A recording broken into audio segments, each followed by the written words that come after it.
what happened that you understand? I mean, it's hard to get information, obviously, from inside this for-profit prison right now. How many prisoners rose up? What's happened? Well, it is hard to get information, as you said, because one of the things that happens when a prison gets taken over by the prisoners and the authorities feel they've lost control, one of the first groups to lose access is a non-governmental organization. So I'm going entirely on what I've heard from media reports. The uprising appears to involve as many as 2/3 of the people who were incarcerated at Willacy, and it was about poor conditions and medical care, from what I understand. Carl, can you give us a background on this prison and the broader network of privately run immigration prisons that it's a part of? Your group did an extensive report on the conditions there. That's right. Willacy is one of 13 private prisons in the federal system. It's sort of a shadow system within the Federal Bureau of Prisons system that is run by private prison companies. These prisons house immigrants who have been convicted of drug offenses and immigrants who have been convicted of something called illegally reentering the United States after deportation. The Bureau of Prisons has consigned immigrants to these prisons based on the assumption that they are all going to be deported after their sentences are up, and it can therefore treat them as second-class prisoners and hand them over to these for-profit companies that have a history of abusing and mistreating the people in their custody.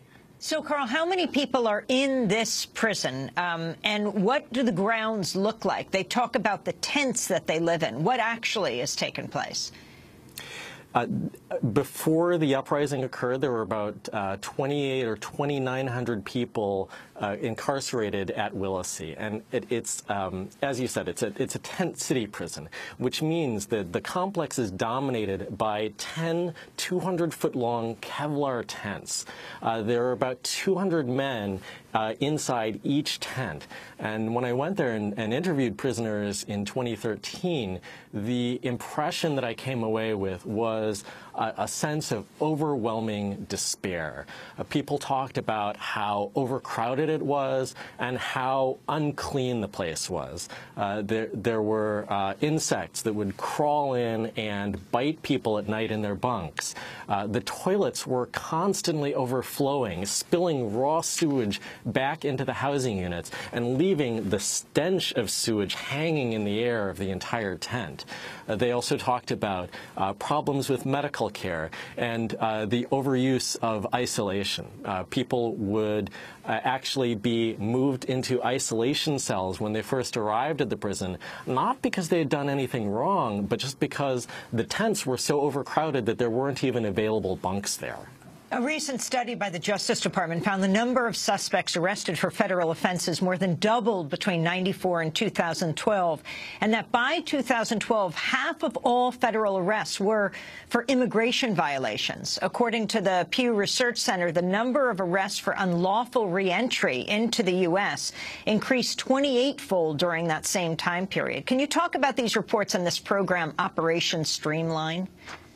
Yeah, over the past decade, there have been a couple of little used criminal offenses that were on the books before, but that, thanks to zero-tolerance programs like Operation Streamline, have led to an explosion of immigration prosecutions. These are criminal prosecutions of people for crossing the border into the United States, and it's taken over the federal judicial system along the southwest border, and also fed the flow of people into these criminal alien requirement private prisons. There are serious due process problems with the Operation Streamline proceedings, with mass guilty pleas. There are also, it's also, as I said, led to a huge increase in the number of people entering the federal prison system for what was previously treated as a civil immigration violation. Carl, can you talk about the policy issues here? I mean, has there been any debate over the fact that we have private companies running prisoners for immigrations, effectively creating what some could call a second-class prison system for immigrants? And are there any efforts to reform this private control? It is a major problem. In our 2014 report, Warehoused and Forgotten, we profiled the lack of oversight, transparency, and accountability from the Bureau of Prisons.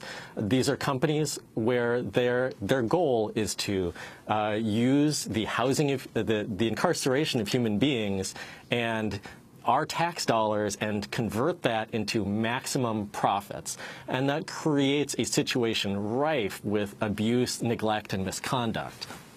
One example comes from the Reeves Car Prison, also in Texas, where the Bureau of Prisons' own monitors went in and found that the private prison company was not complying, not meeting its own corrective action plans, and they concluded that the lack of health care at the prison was contributing to significant suffering among the prisoners who were incarcerated there.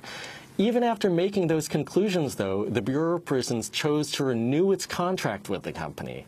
When they were asked to justify this to other Department of Justice officials, Bureau of Prisons officials said that they did this in order to preserve their credibility as a good customer for the private prison companies.